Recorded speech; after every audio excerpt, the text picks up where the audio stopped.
भूर्भुवः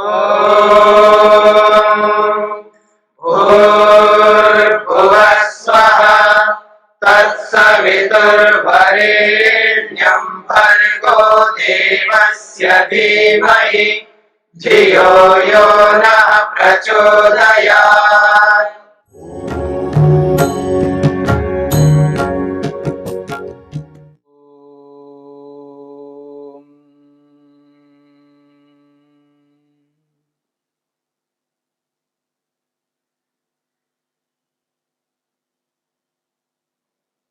असंप्रज्ञात समाधि को प्राप्त करने के उपायों की चर्चा हो रही है।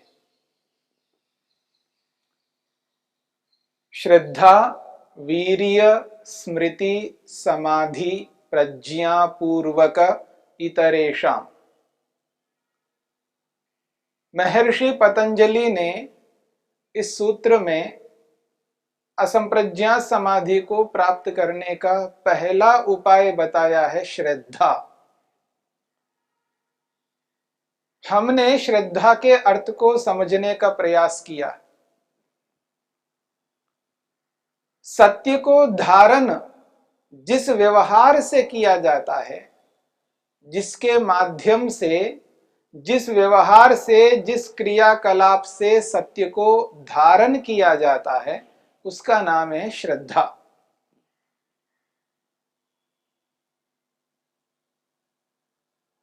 व्यक्ति में श्रद्धा किस स्थिति में उत्पन्न होती है? जब जिस किसी वस्तु को हम देखते हैं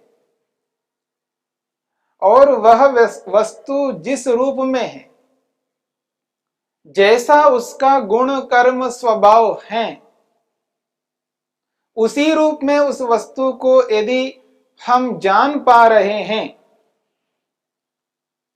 हमारा ज्ञान उस वस्तु के गुण कर्म स्वभाव के अनुरूप है,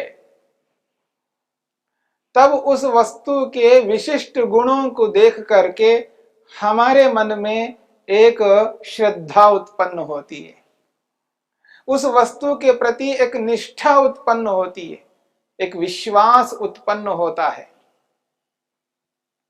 उस वस्तु के प्रति जो निष्ठा है, जो विश्वास है, वही श्रद्धा है।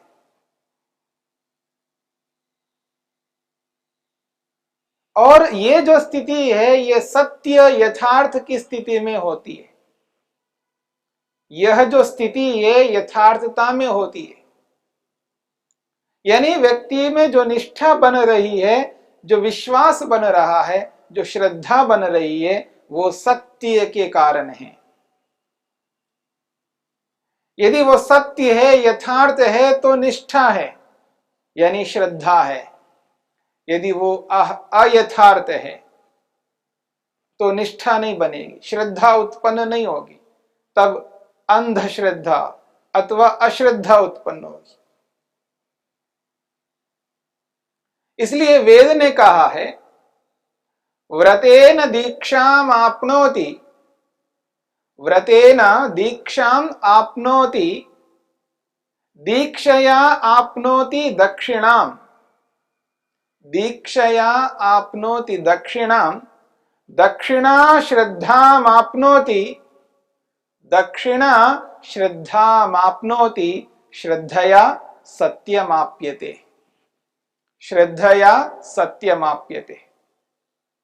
सत्य से सत्य की प्राप्ति हो रही है, यथार्थता से यथार्थता की प्राप्ति होगी। ईश्वर सत्य है, यथार्थ है, ईश्वर असत्य नहीं है, अयथार्थ नहीं है। ये जो सारा का सारा ब्रह्मांड है, ये यथार्थ है, ये सत्य है। और जो मैं एक आत्मा हूं, मैं एक आत्मा हूं, मैं भी एक सत्य हूं, यथार्थ हूं। जो वस्तु जैसी है उसको उसी रूप में अनुभव करना, ये यथार्थता है, सत्यता है। और जब मैं सत्य को स्वीकार करता हूं, व्रत का पालन करता हूं, अहिंसा का, सत्य का, अस्तेय, ब्रह्मचर्य और अपरिग्रह का पालन करता हूं। व्रतेन दीक्षाम आपनोति, मैं व्रत के माध्यम से दीक्षित होता हूं, दीक्षा को प्राप्त होता हूं, अधिकारी बनता हूं। किसी चीज को पाने के लिए, किसी स्थिति को अपनाने के लिए, किसी स्थिति तक पहुंचने के लिए, उसके लिए अधिकारी होना अनिवार्य है, आवश्यक है। यदि मैं आईएएस बनना चाहता हूं, आईपीएस बनना चाहता हूं, उसके अधिकारी बनना होगा। और यदि मैं अधिकारी नहीं बनूंगा और मैं ये इच्छा रखूं मैं आईएएस बनूं, आईपीएस बनूं, नहीं, उस इच्छा मात्र से कुछ होने वाला नहीं। इच्छा तो कुछ भी रख सकते हैं, लेकिन उस इच्छा के अधिकारी भी बनना होगा।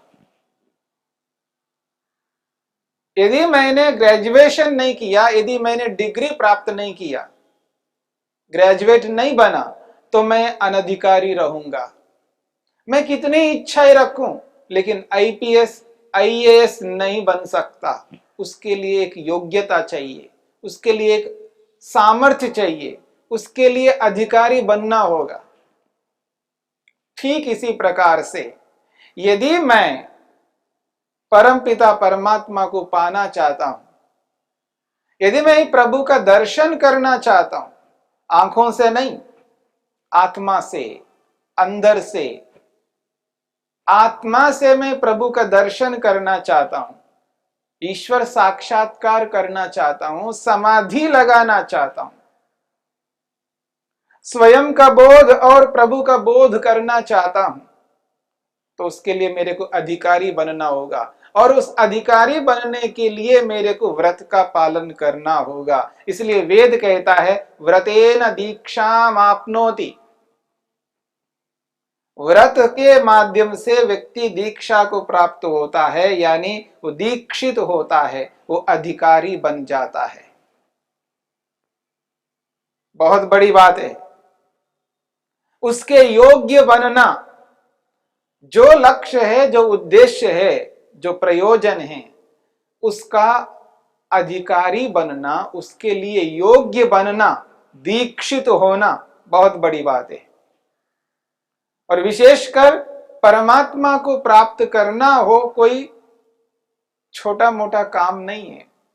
दुनिया का, संसार का सर्वोत्कृष्ट कार्य है, सबसे उत्तम कार्य है। इससे उत्तम और कोई कार्य संसार में नहीं हो सकता।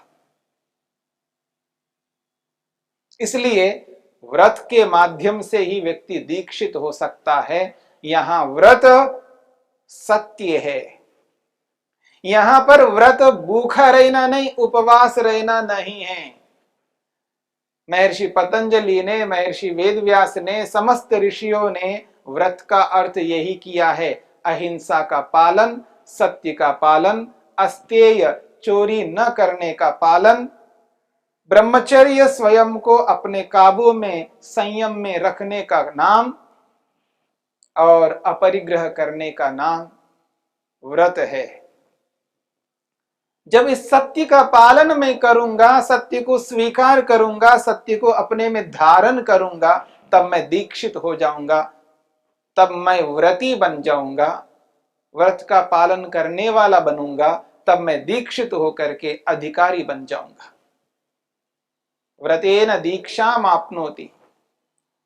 और जब व्यक्ति अधिकारी बन जाता है तो उसकी जो प्रशंसा होती है, उसका जो मान होता है संसार में, वो विशेष होता है।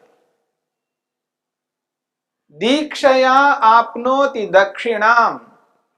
जब व्यक्ति दीक्षित हो गया है, उस दीक्षा से वो दक्षिणाम आपनोति, वो दक्षिणा को प्राप्त हो करता है। वो उस सत्य का फल उसको मिलने लगता है, सत्य आचरण का फल दिखाई देने लगता है, उसको प्रत्यक्ष होने लगता है। बहुत बड़ी बात है।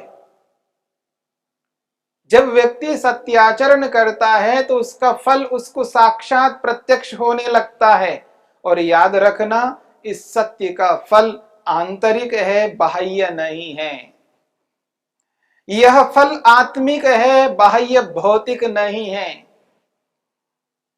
इस सत्याचरण करने से हो सकता है उसको धन ना मिले, इस सत्याचरण करने से उसको जमीन धरती का अंश ना मिले, इस सत्याचरण करने से उसको गाड़ी मोटर आदि ना मिले, भौतिक कोई भी पदार्थ मिले या ना मिले, परंतु आत्मा को आंतरिक लाभ अवश्य मिलेगा। आत्मा कभी दुखी नहीं हो सकता, आत्मा कभी असंतुष्ट नहीं रह सकता, आत्मा कभी भयभीत नहीं रह सकता, आत्मा कभी परतंत्र नहीं रह सकता। ये विशेष लाभ है, आंतरिक लाभ है सत्याचरण करने से। हाँ, भौतिक लाभ भी मिलते हैं, इसका यह अभिप्राय नहीं है केवल आंतरिक लाभ मिलते हैं, भौतिक लाभ भी मिलते हैं, परंतु आज का माहौल, आज का परिवेश, आज का चाल चलन बिगड़ा हुआ है। बाहर सत्याचरण कम हो गया है, बाहर सत्य को अपनाया नहीं जा रहा है, बाहर अवसरवादी बनकर के चल रहे हैं। मेरा यह अभिप्राय नहीं है सर्वथा असत्य आचरण हो रहा है, परंतु अवसरवादी बनकर के जहां जब मौका मिलता है वहीं असत्य आचरण किया जा रहा है और अन्याय हो रहा है, असत्य बढ़ता जा रहा है।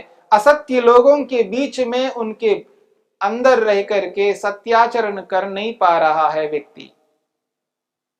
असत्य लोगों के बीच में रहता हुआ जब व्यक्ति सत्याचरण करता है तो हो सकता है उसको बाह्य लाभ ना मिले, संभव है, हो सकता है, परंतु आंतरिक लाभों को कोई रोक नहीं सकता।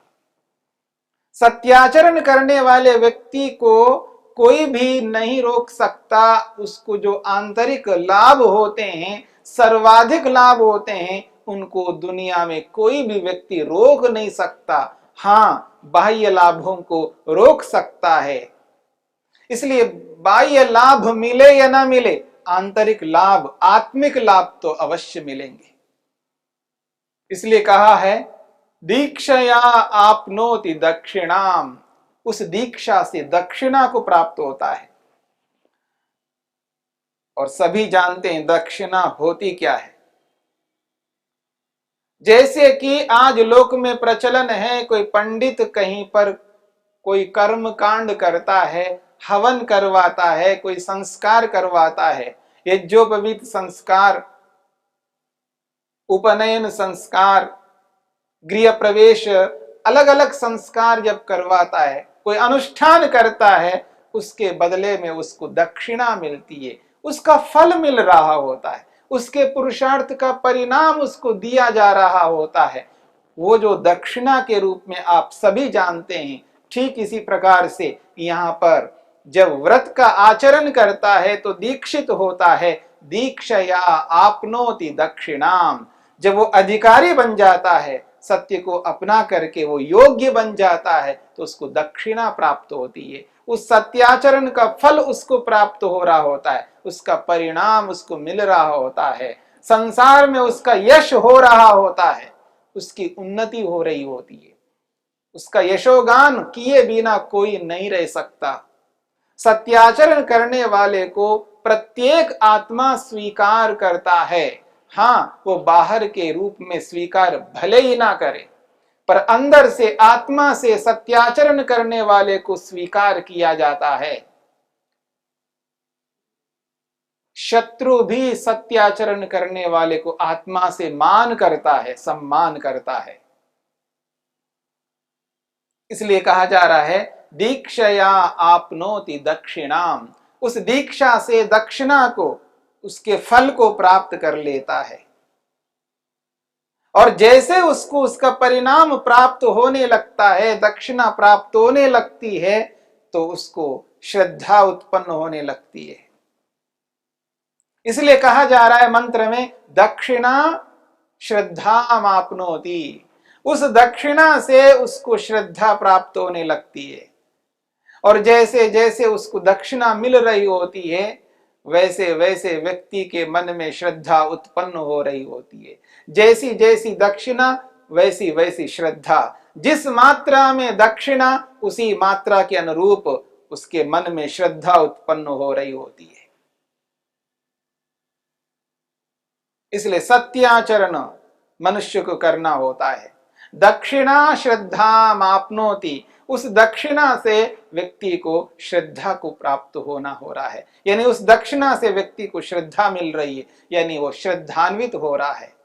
जिस सत्य को उसने स्वीकार किया है उस सत्य का जब आचरण होता है, उसका जब परिणाम सुपरिणाम के रूप में उसको दिखाई देने लगता है, उस सुपरिणाम से उसके मन में अनायास श्रद्धा उत्पन्न हो रही होती है। दक्षिणा श्रद्धा मापनोति, उस दक्षिणा से उसको श्रद्धा प्राप्त होती है। उस दक्षिणा से उसको श्रद्धा प्राप्त हो रही है, वो श्रद्धान्वित हो रहा है, अटूट श्रद्धा बनती है उसके मन के अंदर। क्योंकि फल एक ऐसा है, परिणाम एक ऐसा है, उसको ऐसी स्थिति तक पहुंचाने लगती है। और अंत में होता क्या है? श्रद्धया सत्यमाप्यते, उस श्रद्धा से सत्य की प्राप्ति होती है।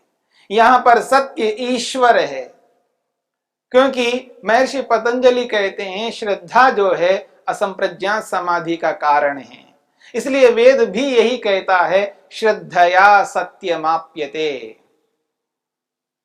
उस श्रद्धा के कारण से आत्मा को, योगी को सत्य प्राप्त हो जाता है, ईश्वर की प्राप्ति हो रही है, ईश्वर का दर्शन हो रहा है, समाधि लग जाती है, उसको प्रभु का दर्शन हो जाता है। श्रद्धया सत्यमाप्यते, सत्य से सत्य की प्राप्ति हो रही है, सत्य से सत्य की प्राप्ति हो रही है। इस सत्य ईश्वर को समझने की चेष्टा हम सबको करनी है। यदि हमने ईश्वर को समझने की चेष्टा नहीं की है तो निश्चित बात है हमारे मन में अश्रद्धा है, और हम उस अंधश्रद्धा से युक्त होकर के जो ईश्वर नहीं है उसको ईश्वर मानने लग जाते हैं, और जो ईश्वर नहीं है उसको ईश्वर मान करके हम ये समझने लगते हैं कि ईश्वर को हमने मान लिया, जान लिया, ईश्वर का दर्शन हो गया है, और वो भी आंखों से दर्शन करने लगते हैं। हमें ये एहसास नहीं होता है कि आंखों से दिखाई देता क्या है और आंखों से दिखाई नहीं देता क्या, क्या नहीं दिखाई देती है आंखों से और क्या दिखाई देती है। इसलिए इस सत्य को सत्य के रूप में जान करके उस सत्य से सत्य ईश्वर को प्राप्त करना है। श्रद्धया सत्यमाप्यते।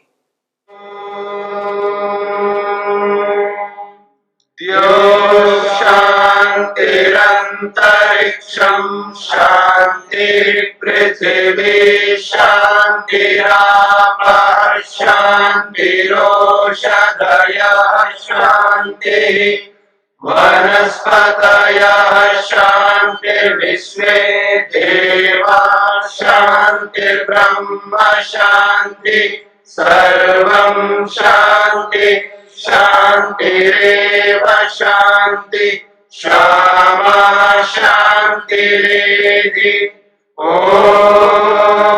शान्ति शान्ति शान्ति।